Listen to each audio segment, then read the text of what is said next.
Hello there and welcome back to a very special video today. You might have seen my Sonic Mech video where I made the last mechs of this year, but it's not the last mech video because today we'll be taking a look at all 16 mechs that I've made in the last few months since the Star Wars ones have come out, and in fact they're all here on my shelf, as you can see in the corner of my bottom shelf display. And Palpatine's missing, so I'll have to fetch him before I do them, but I'm going to move these all down to the desk and just take a look at them, summarise perhaps which one's my favourite, and go over the cool different functions of each different mech. So without any further ado, let's take a look at every mech I made in 2023. And it's only really from this angle that you can see all of the mechs spread out across the desk. This is all 16. You can count if you'd like to make sure. I haven't made any more than that so far. A few I've got planned perhaps for the new year, and there's definitely some official Lego sets that I definitely want to pick up at some point. We've got quite a few mechs in the new year. Ninjago's January wave seems to be completely centered around mechs, and even Lego City's got some sort of mining mech, only £9. It would probably make it the cheapest mech so far. In fact, Ninjago even has a mech as part of one of their own battle packs, which is really awesome to see it expanding from Star Wars. I know we've had a few similar battle packs that have not been in Star Wars. We've even got ones for themes that no longer exist, just like Pirates of the Caribbean. So it shouldn't really be a surprise, but I think the first mech in this whole collection, there's only really one person it could be. This Boba Fett I picked up, and I put my review out about 8 days before the set actually officially came out, and I have since then modified it quite a bit. You can see he's got the bendable arms that I'm pretty sure every single one of these mechs has. He still has the older mech legs, so perhaps at some point in the future I can change them, upgrade them to the posable ones that I've just added to my recent few. But this mech was the first mech I got. I picked it up in a Morrison's before the set even come out, as I've said many times, and it's really a very interesting set. It's one of the cooler mechs that Lego have sold. It comes with this completely new Boba Fett.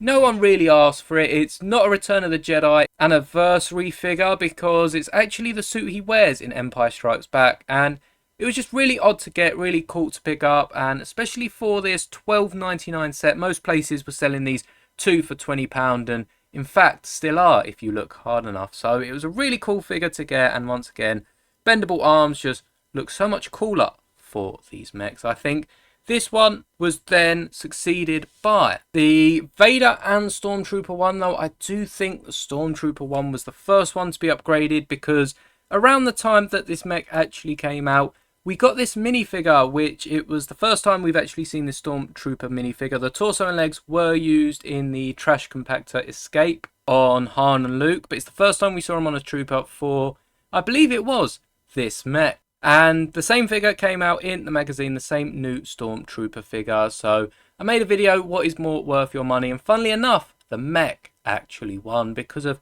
how expensive magazines can be. And though you could get about 3 or 4 figures for the price of the mech just comes with all these pieces, some exclusive pieces, a really cool piece if you're creating an Andor MOC, and just overall is much more worth your money.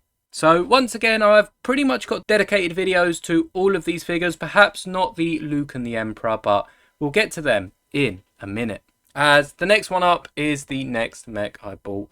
Darth Vader, a really cool mech. I have actually switched out his lightsaber element for a blaster piece so it can match Luke, and you can actually have the mechs engage in some sort of giant mech duel, which I think would be really awesome. We've got to get a blue lightsaber for Luke's mech in the new year, which hasn't even been confirmed officially by Lego yet, so perhaps there'll be a few more mechs in the new year, but it'll be really awesome to see what we get. Again, we get the arm printing on Vader, this figure. They didn't include it on the Trooper.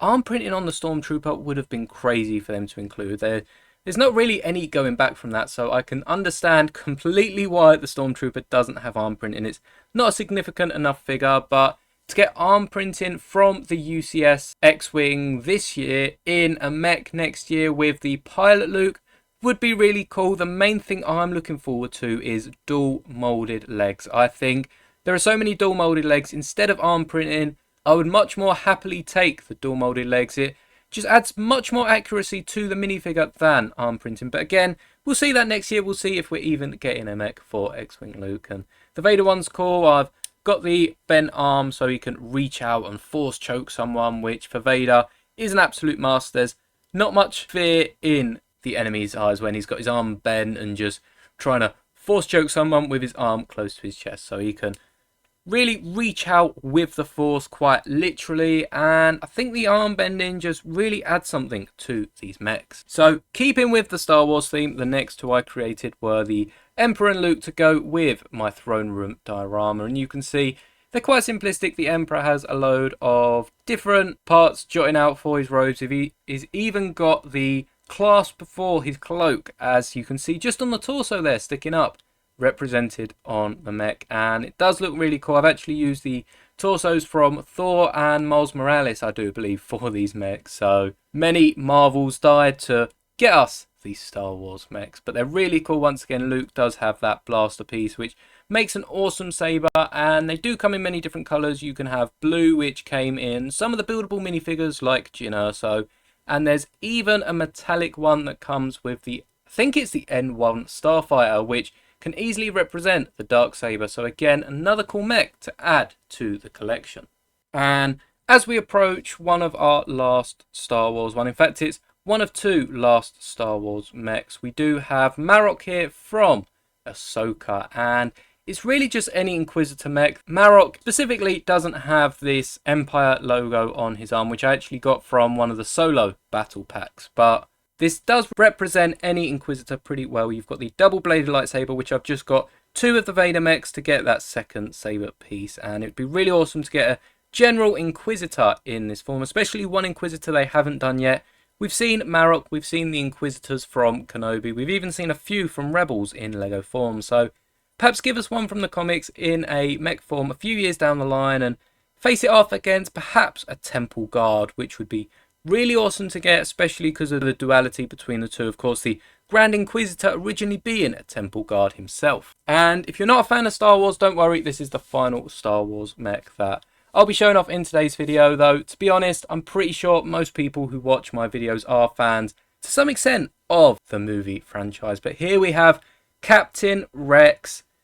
I mean, let's just take a minute to appreciate the minifigure himself, because here we have a custom Captain Rex that I have mocked out, and I don't actually have a Captain Rex helmet yet. Hopefully I can change that next year, but I've included the T-Rex head of one of the collectible minifigure series minifigures, which does look really cool. And for Captain Rex, or I guess he's really Captain T-Rex, as he does have that T-Rex helmet, it just looks really cool. I have mimicked the pauldron on this custom, very customized custom torso piece here for the mech, and of course got his two pistols, as you can see he's holding there. So does it really cool. He's even got his Karma, I think it is, with the little ammo pouches, and even room for his two pistols if you don't want the minifigure to be holding them in the mech. So I had much fun making this, and around the time that the UCS Venator came out, of course we got Captain Rex in that, so it was sort of fitting to create a Rex mech. Now I'm going to switch it up a bit because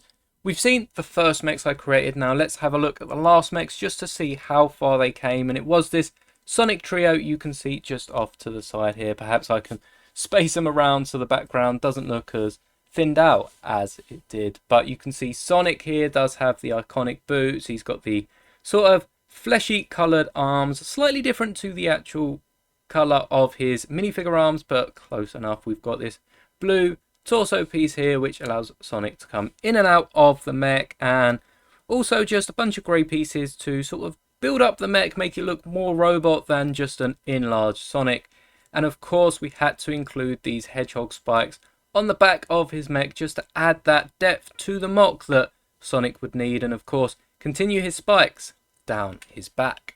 And then we move over to Amy, who is a complex mech because of that skirt piece that the minifigure has. Again, all these mechs are gone through in closer detail in their own videos, but this is just a quick summary of the mech, and the main thing that jumps out for Amy is that skirt piece. So all I've done is added a Thanos styled ring to the top of that torso, and actually a similar style to Rex. However, this is sticking out a bit, and all that is to cover that front bit a bit more, so Amy still looks like she's in the mech and not jumping out, or the mech's not too small to fit her. And if you haven't guessed by now, Tails' impressive attribute is, of course, the two tails on his back. Now, he does have a little cockpit with all the techie controls that would suit Miles Prowler in-universe character, but the two tails are probably what sticks out more, and the fact that he can actually fit with his two tails, completely legal, no pressure on any of the bricks around here, and just looks really cool and goes with the other three. Now, I cannot wait to get my hands on the Knuckles mech.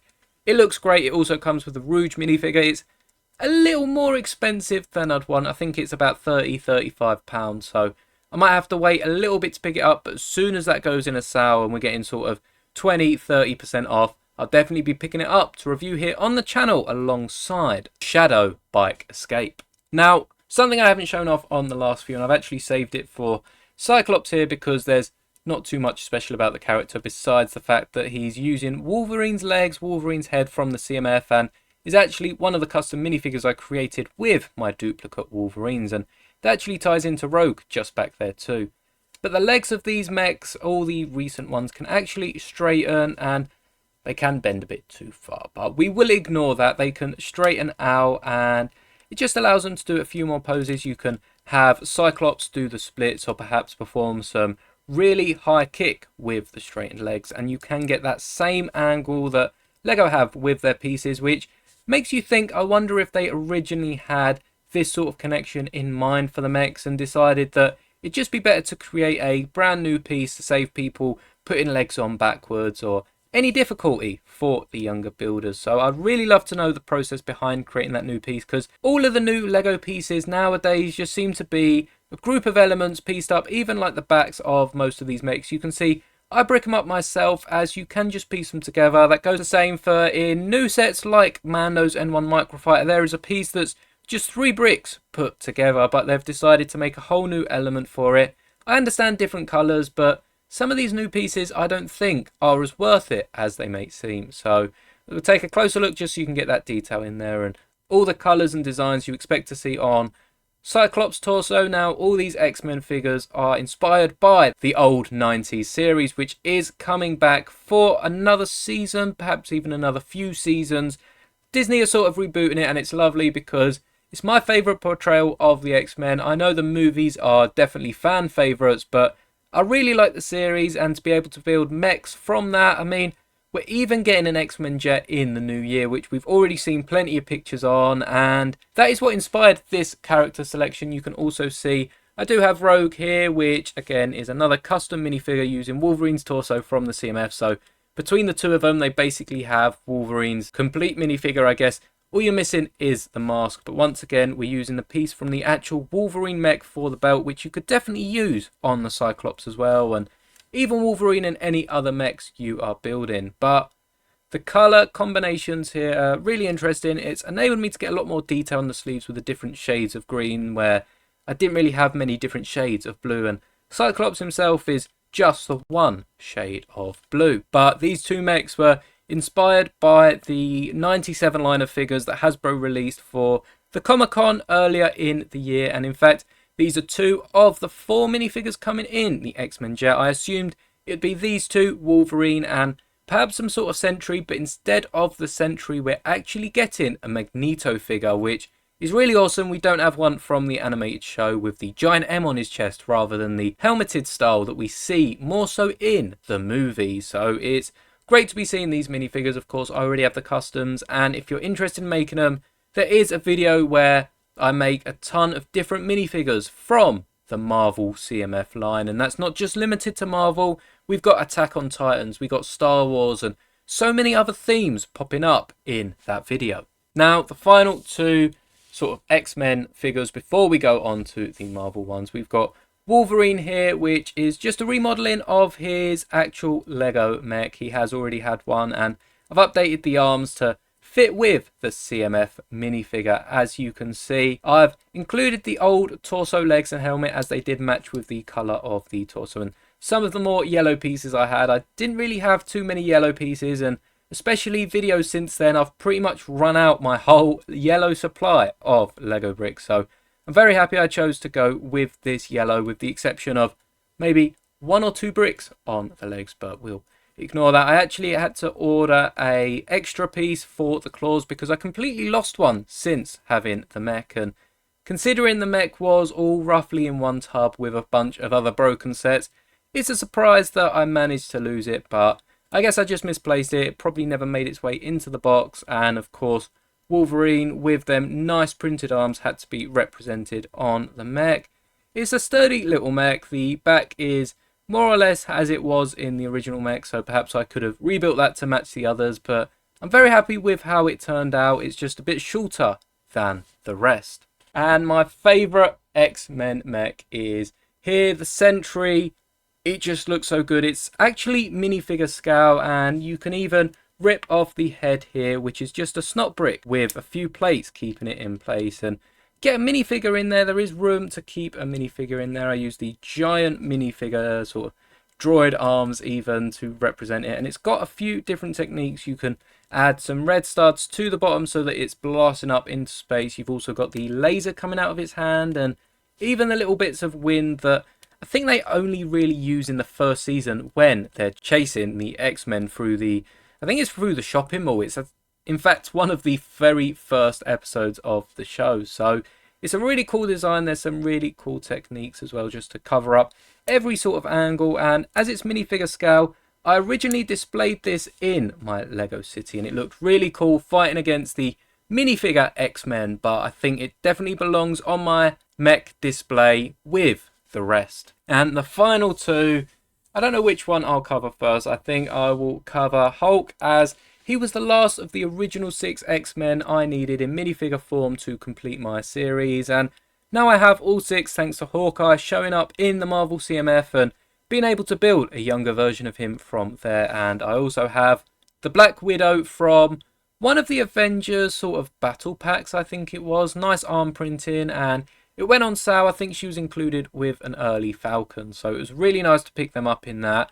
I then have Thor from his mech and magazine, a few other sets. I've picked up quite a few Thors, big fan of the Thor movie, so definitely had enough of him. Iron Man, sort of same goes. Iron Man 3, when that came out, I picked up quite a few different Lego sets. I got them for Christmas, got them for my birthday. And who am I forgetting here? Well, Captain America, I don't know, I just seem to have a few Captain Americas. I think he's another minifigure that I picked up in a magazine. So Hulk completes it. It's a really cool mech. Again, I've added the bendable arms, and thanks to the hip piece, he can proper throw that part of a building and probably be lobbing it at Thanos here, who I can't really believe that they didn't include a bendable arm for his mech. They just sort of had the arm at the normal pose and the hand coming out the side of the arm. It didn't look the greatest, but I guess it looked good enough for a Lego set. And the fact that he now has a bendable arm means he can reach out. He can perhaps use the reality stone to, I don't know, attack the Avengers somehow. I'll let that be up to your imagination. And then he can bend his arm, get it properly up right by his head, and snap, phasing everyone away and just causing havoc for the galaxy for the next 5 years. And once again, his weapon, I'm not a fan of these finger pieces at all. They look very creepy. You sort of get away using them for Dobby because it's a much larger model, but I just really do not like them for this mech. They're great pieces. It's just not very Lego and just looks like it's trying to be a bit too realistic. Perhaps if they had 4 of these, I might like them a little better, but still then I just think they're a bit too long for the mechs. But the Thanos mech is really cool, and the boots are a bit awkward trying to stand them, but they are the same, or at least similar enough to the official mech. And that is the final mech. I guess best till last, I'm not quite sure about that, because out of all these mechs here, I do think I have to like the Boba one more. I guess I'm a fan of the recent Sonic ones. They are quite a recent addition to my collection, but the Boba one started it all. I picked it up early.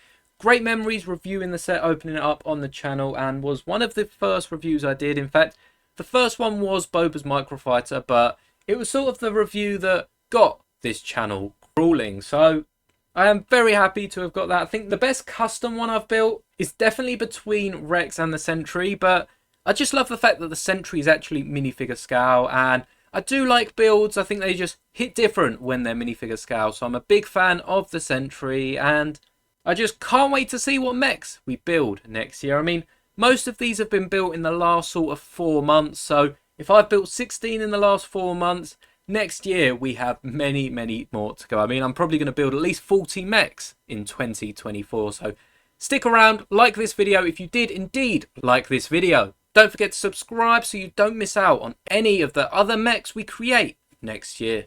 Only about 10% of you are subscribed, and I'm grateful for the ones that are, as so many of you have notifications switched on, so do subscribe, and may the bricks be with you always.